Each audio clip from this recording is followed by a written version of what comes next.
अस्सलाम वालेकुम नाज़रीन, मैं आपका मेज़बान बिलाल खान और प्रोग्राम कराची टुडे के अंदर आज हम कुछ खुसूसी गुफ्तगू करने जा रहे हैं। हमारे साथ एक्सपर्ट्स भी मौजूद होंगे और हमारी हेल्थ रिपोर्टर भी कुछ अहम इश्यूज़ के ऊपर आज आपसे कुछ चीज़ें शेयर करेगी। सबसे पहले अगर बात की जाए आलमी यौम क़ल्ब के हवाले से, जो कि कल के रोज़ मनाया जाता है ये दिन, और इस दिन को मनाने का मकसद ये होता है कि जो ये मर्ज़ है, ये बीमारी है, इससे कैसे बचा जा सकता है और इसमें जो पेचीदगियाँ हैं, जो बेज़ाब्तियाँ हैं, उनको किस तरह से कम किया जा सकता है। अगर पाकिस्तान की बात की जाए बिलखुसूस, तो इसमें रोज़ाना की अगर हम रिपोर्ट्स आपसे शेयर करें तो उसमें सबसे ज़्यादा जो बात काबिल गौर है वो ये है कि तादाद बढ़ती चली जा रही है। जो हार्ट पेशेंट्स हैं उनकी तादाद में इजाफा होता जा रहा है।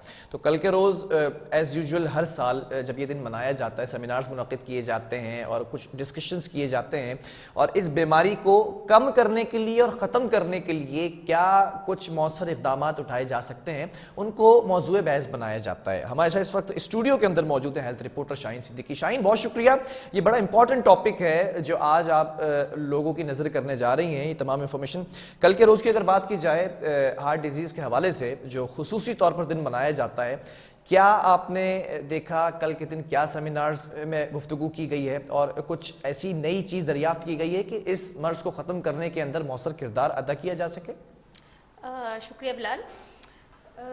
आलमी यौम क़ल्ब जो है वो पूरी दुनिया में मनाया जाता है और पाकिस्तान में भी मनाया जाता है, लेकिन सूरत हाल ये है कि जो इम्बाद की सबसे बड़ी वजह है, अगर पाकिस्तान में भी देख लें और दुनिया में भी देख लें, तो इम्बाद की सबसे बड़ी वजह इमराज़ क़ल्ब है। यानी हार्ट अटैक की वजह से सबसे ज़्यादा इम्बाद होती हैं। अच्छा, अगर एक दिन में इम्बाद हो रही हैं, और अगर आप ये जाने कि अगर दुनिया में 1 लाख इम्बाद हो रही हैं तो उसमें 70,000 इम्बाद जो होंगी या 60,000 इम्बाद जो होंगी वो इमराज़ क़ल्ब की वजह से होंगी। ठीक है, ये एक बहुत बड़ा मतलब ये इतना संगीन मसला है कि सबसे ज्यादा रेशो जो डेथ रेशो है वो इस वक्त हार्ट डिजीज का है। बिल्कुल।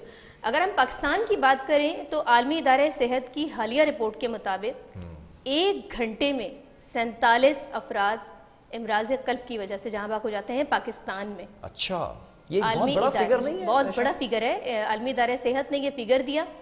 और अगर हम 2018 की बात करें तो 4 लाख अफराद पाकिस्तान में हलाक हुए थे इमराज़ क़ल्ब की वजह से। मतलब बहुत बड़ा फिगर है।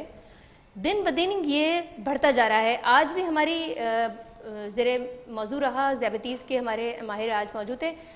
K21 ने स्पेशल जो है वो एपिसोड जो की और कौमी इदारे इमराज़ क़ल्ब के साथ, माहिर ज़ियाबतीज़ के साथ भी की, और एक डॉक्यूमेंट्री हमारी जो CPR, अगर किसी को हार्ट अटैक अचानक हो जाए और वो गिर जाए महल्ले में, मजमे में या ऑफिस में आपके अचानक गिर जाए, तो होता यह है कि जब अगर देखें उसकी दिल की धड़कन नहीं है और वो बेहोश हो गया है, सांस भी सही नहीं ले रहा, तो होता यह है कि ब्रेन हमारा उसका डेड होना शुरू हो जाता है। With in 10 second, 15 second, 1 minute, 2 minute के अंदर अंदर उसके सेल डेड होने शुरू हो जाते हैं। तो CPR अगर आप कर दें वहीं मजमे के अंदर, डॉक्टर की जरूरत नहीं है, आप सिर्फ एक सिंपल ट्रेनिंग ले सकते हैं। 30 दफ़ा उसको प्रेस करें उसके बीच के हिस्से को, और उसके बाद 2 दफ़ा उसको सांस दें, तो ये बहाल हो जाता है। चेस्ट का दरमियाना हिस्सा, इसको आपने प्रेस करना है। बिल्कुल 30 दफ़ा प्रेस करना है, 30 टाइम्स आपने प्रेस करना है बाकायदा तौर पर, इस तरह करके, और इंटरलॉक करेंगे, और फिर ये जो हिस्सा है हमारा उसको सीने के बीच में रख के 30 दफ़ा दबाना है। और वह 30 दफ़ा दबाने के बाद उसकी थोड़ा सा चिन यहाँ से उठाकर और 2 दफ़ा उसको सांस देनी है, फिर दोबारा ये करना है। ये बड़ी इंपॉर्टेंट बात है शाहीन जो आप इस वक्त बता रही हैं। ये इब्तिदाई तौर पर आप फौरन कर सकते हैं, कहीं पर आपने लेके जाना है। होता ये है कि आपके दिमाग को खून पहुंचना शुरू हो जाता है और ब्रेन आपका डेड नहीं होता। ठीक है। अच्छा शाहीन, एक बड़ा कॉमन क्वेश्चन है जो इस वक्त नाज़रीन आपको देख रहे हैं उनके लिए बड़ा इंटरेस्टिंग होगा। उस प्रेशर को इतना रखना है कि जैसे पंप कर रहे हैं आप उनको। बिल्कुल, प्रेशर ज्यादा ही होता है क्योंकि दिल जब जिस पंप से काम कर रहा होता है तो इंसान उतना पंप नहीं कर सकता। तो उस पर हमने एक डॉक्यूमेंट्री बनाई जो बहुत सराही गई, खासतौर पे कौमी इदारा इमराज़ क़ल्ब में वो सेमिनार के दौरान दिखाई गई और बड़ा सराहाया गया कि K21 ने इतनी अच्छी डॉक्यूमेंट्री बनाई और हज़ारों लाखों लोगों की उससे जान बच सकती है। मतलब अगर ये ट्रेनिंग जो हमने उस डॉक्यूमेंट्री में दी थी, तो अगर ये ट्रेनिंग वो डॉक्यूमेंट्री सब लोग देखें तो बहुत सारे लोगों को वो ट्रेनिंग हासिल हो जाएगी और जो मजमे में अचानक बेहोश हो जाते हैं उनकी जान बच सकती है। मतलब ये बड़ी इंफॉर्मेटिव चीज़ थी नाज़रीन, जो कि हमारी हेल्थ रिपोर्ट शाहीन अभी आपको बता रही थी कुछ देर कबल कि फ़र्स्ट एड का जहाँ जिक्र किया जाता है कि पहली किस तरह से आप जो है वो कोशिश कर सकते हैं। तो आपने मुलाहिज़ा फरमाया होगा, गौर किया होगा कि जिस तरह से अगर कोई शख्स इस मर्ज़ के अंदर मुब्तला होता है और दिल काम करना छोड़ देता, आपने क्या करना है पहले। Shaheen, it's good to have you all the time in my program. मैं आगे बढ़ूंगा और जानना चाहूँगा निगलेरिया के हवाले से, जो ख़ास तौर पर नाज़रीन आज हमारा टॉपिक है और पूरे घंटे हम इसको आज बहस का हिस्सा बनाएंगे। शाहीन, एक रिपोर्ट के मुताबिक कराची के अगर 71% इलाकों के पानी के नमूनों का जो टेस्ट किया गया उसमें निगलेरिया की मौजूदगी का इंकशाफ हुआ है 71%। ये एक बहुत बड़ा रेशो है। मैं चाहूँगा पहले आप निगलेरिया को थोड़ा सा डिफ़ाइन करें, नाजरीन की जो है वो समातों की नज़र करें, और फिर उसके बाद निगलेरिया इतना ज़्यादा बढ़ गया है, वजह क्या है, ये भी बताएं। देखिए बिलाल, अगर हम निगलेरिया की बात करें तो शहर कायद में निगलेरिया से जब टेम्परेचर बढ़ता है तो कई दर्जनों जानें जो है वो चली जाती हैं। और निगलेरिया इतना ज़्यादा खतरनाक है कि ये कैंसर से भी ज़्यादा खतरनाक मर्ज है। ये मतलब होता क्या है शाहीन? देखिए होता ये है कि जो पानी जो फराहम होता है शहर कायद में, ठीक है, उसमें अगर क्लोरीनेशन की मिकदार ख़त्म हो जाए, मतलब जहाँ से पानी सप्लाई हो रहा है, अगर वो सप्लाई होता होता उसकी धूप की शुआएं उसके ऊपर डायरेक्ट बढ़ रही हैं और क्लोरीनेशन खत्म हो गई, आते आते क्लोरीनेशन खत्म हो जाती है। ठीक है, तो अगर क्लोरीनेशन खत्म हो गई तो उसमें एक जरसूमा पैदा हो जाता है जिसको हम कहते हैं एमीबा। ठीक है, वो निगलेरिया जो है वो उसका बाइस बनता है और ये जरासीम नाक के जरिए खास तौर पे आपके जाता है। वुजू करते वक्त, नहाते वक्त, खास तौर पे जो गुस्ल करते हैं उसके जरिए, नाक के जरिए कि आपके दिमाग में पहुंच जाता है और दिमाग को खाना शुरू कर देता है, मतलब उसको चाटना शुरू करता है, इस हद तक खा लेता है कि फिर जो अलामात शुरू होती हैं, मतलब ये 2 से 3 दिन लगते हैं, वो दिमाग खाना शुरू कर देता है। और उसके बाद होता यह है कि मरीज के सर में शदीद दर्द होता है, शदीद बुखार होता है, जोड़ों में दर्द होता है और फिर एक वक्त ऐसा आता है कि 4 से 5 दिन के बाद उसकी नाक से खून बहना शुरू हो जाता है, मुंह से खून आने लगता है और उसकी 10 दिन के अंदर अंदर मौत वाक़ई हो जाती है। ठीक है शाहीन, आप हमारे साथ इसी स्टूडियो का हिस्सा बनी रहेंगी और इस वक्त हमारे साथ chief engineer Karachi water and sewerage board Intikhab Ahmed Rajput on call मौजूद हैं। इंतखाब साहब, बहुत शुक्रिया प्रोग्राम का हिस्सा बनने के लिए।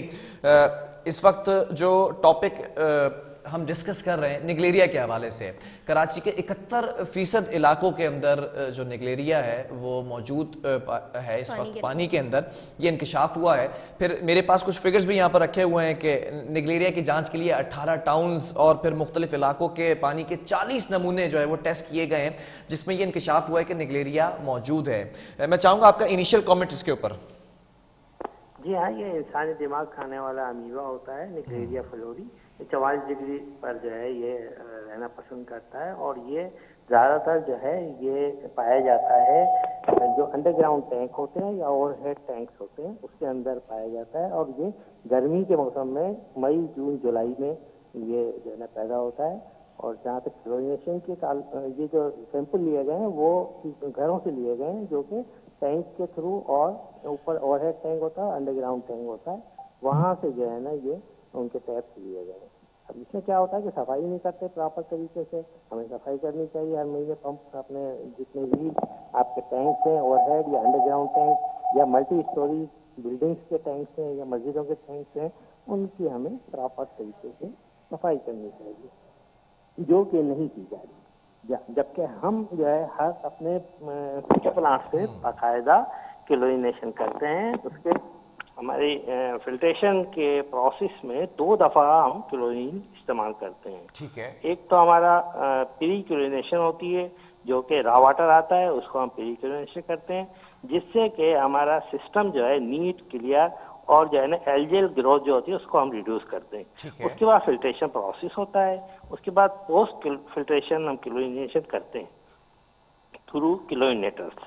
इसमें क्या होता है कि 2 ppm हम मेंटेन रखते हैं, जो कि हमारा हर लेबॉर्ट्री में, हर फिल्टर प्लांट्स पे हमारे केमिस्ट मौजूद होते हैं। उनकी रिकमेंडेशन पे हम ये क्लोरीन जो है ना मेंटेन रखते हैं कि 2 ppm हो।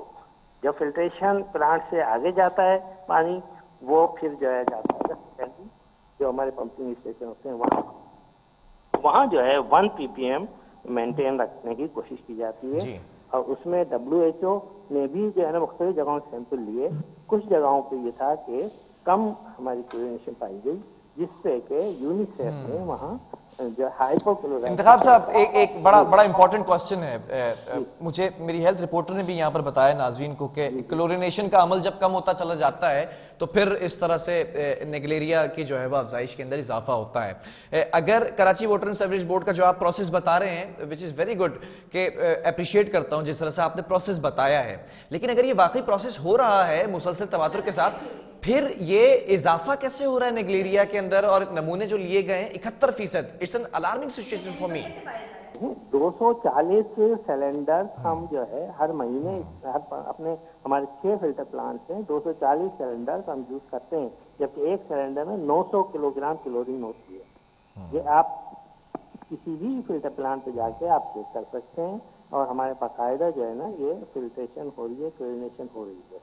अब जो सैंपल लिए गए वो टैंक की सफाई करना कंज्यूमर की जिम्मेदारी है कि अपने टैंकों की सफाई रखें, क्योंकि ये मड जमा होती है बॉटम में और उसमें ही इसकी ग्रोथ होती है। ये इसके जो है ना ये जो अंडरग्राउंड टैंक्स होते हैं ये जो है ना मोस्ट पोटेंशियल नर्सरीज हैं इस निगलेरिया फ्लोरी। तो मुझे एक बात बताइएगा, ये जो नमूने लिए गए, नमूने कहाँ से कलेक्ट किए गए? ये नमूने घरों से कलेक्ट किए अच्छा, जो तो ये जो घरों तक जो पानी पहुंच रहा है, यू मीन टू से कि ये घरों के अंदर मौजूद है निगलेरिया? जी, घरों के जो टैंक हैं उसके अंदर उसकी प्रॉपर सफाई नहीं की जा रही। अगर उसकी प्रॉपर सफाई की जाए तो ये सवाल ही पैदा नहीं होता कि जो है ना ये जरासीम पैदा हो। इसकी यानी कि ये नर्सरी है इनके जो टैंक, अंडरग्राउंड टैंक और ओवरहेड टैंक है। अच्छा, मुझे एक बात बताइएगा इंतखाब साहब, अगर यही बात है तो ये कराची के कुछ मखसूस या खास टैंक्स हैं जिसके अंदर निगलेरिया पाया जाता है? पूरे मुल्क में क्यों नहीं पाया जाता ये? नहीं, वो तो कराची में ही सारे जितने भी टेस्ट होते हैं कराची में ही पाए जाते हैं, कि बाकी तो पूरे मुल्क में जो है ना बेहतरीन किस्म का पानी आ रहा है। वहाँ तो जो है ना रॉ वाटर पी रहे हैं, वहाँ तो कुछ भी नहीं होता। ये हमारे यहाँ कराची में ही ये होता है कि जो है ना जितने भी अब ये जहाँ भी जो है ना टैंकों की सफाई नहीं होगी वहाँ। चले, अगर आप कहते हैं तो ठीक है, मान लेते हैं कि कराची के अंदर जो है वो आलूदा पानी है, या फिर जिस तरह से आप बता रहे हैं बातें, कोई कैंपेन चलाई आप लोगों की जानिब से, खास तौर पे Karachi water and sewerage board की जानिब से, कि इस निगलेरिया को काबू करने के लिए, काउंटर करने के लिए घरों के टैंक्स को साफ किया जाए? घरों के टैंक साफ करना और कंज्यूमर की जिम्मेदारी है। इस सिलसिले में पिछले साल हमारे एडमिनिस्ट्रेटर मुर्तजा वहाब साहब ने भी कंटिन्यू कहा था कि इसमें जो है टैंकों की सफाई की जाए, और इसके अलावा जो है इसमें टैबलेट डाली जाएं। अगर जो टैंकों की सफाई नहीं कर रहे तो उन्हें टैबलेट डालनी चाहिए। प्रॉपर तरीके से हर यानी कि महीने 2 महीने बाद टैंक की सफाई करनी चाहिए, जो लोग नहीं करते, और नीचे मड जमा हो जाती है जहाँ के ये निगलेरिया जो है ना डेवलप करता है वहीं। अच्छा इंतखाब साहब, कराची के अंदर हम ये देखते हैं कि हर दूसरे घर के अंदर इस वक्त बोरिंग हुई हुई है, तो क्या इस पर आपका क्या कमेंट होगा कि क्या जो बोरिंग का पानी इस्तेमाल करते हैं उसमें भी निगलेरिया पाए जाने के खदशात होते हैं? देखिए, निगलेरिया हम तो ड्राफ्ट नहीं, ये इसको जो है ना टेस्ट नहीं कर सकते।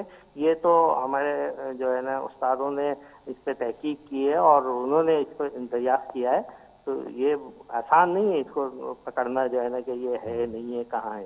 ये बड़ा मुश्किल काम होता है, और ये इन्होंने जो है ना टेस्ट किया है। जी जी, चल ठीक है, बहुत शुक्रिया। इंतखाब अहमद राजपूत हमारे साथ मौजूद है, chief engineer Karachi water and sewerage board, और बात की जा रही है निगलेरिया के हवाले से। और आज बड़ा ख़ास ये टॉपिक इसलिए रखा गया है क्योंकि कराची के 71% इलाकों के अंदर जो पानी के नमूने लिए गए हैं उसमें निगलेरिया के होने के इंकशाफात किए गए हैं।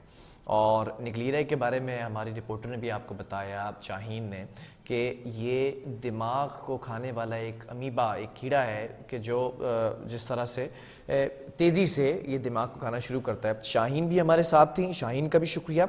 एक वक्फा लेंगे यहाँ पर और फिर उसके बाद इस टॉपिक को मज़ीद कंटिन्यू करेंगे, कुछ एक्सपर्ट्स की राय भी आप तक पहुँचाएंगे कि किस तरह से इससे बचा जा सकता है।